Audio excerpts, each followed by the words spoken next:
5 worst performing economies in Southeast Asia. Hello everyone, and welcome back to my channel. Today, we're going to be discussing the 5 worst performing economies in Southeast Asia.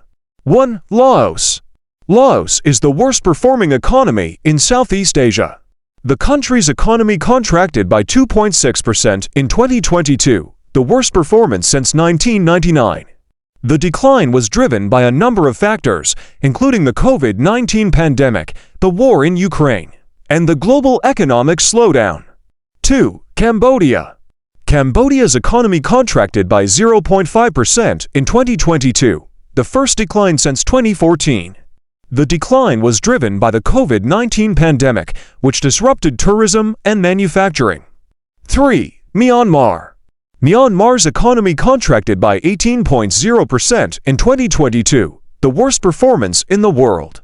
The decline was driven by the country's political turmoil, which led to a sharp decline in investment and economic activity. 4. Philippines. The Philippines' economy grew by 6.5% in 2022, but this was below the government's target of 7.0%. The slower-than-expected growth was driven by the COVID-19 pandemic, which continued to disrupt economic activity.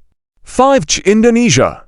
Indonesia's economy grew by 5.0% in 2022, the lowest growth rate since 2020. The slower-than-expected growth was driven by the COVID-19 pandemic, which continued to disrupt economic activity. The economic performance of Southeast Asia's economies has been mixed in recent years. Laos, Cambodia, Myanmar, the Philippines, and Indonesia have all experienced some degree of economic slowdown. The economic slowdown in Southeast Asia is a cause for concern.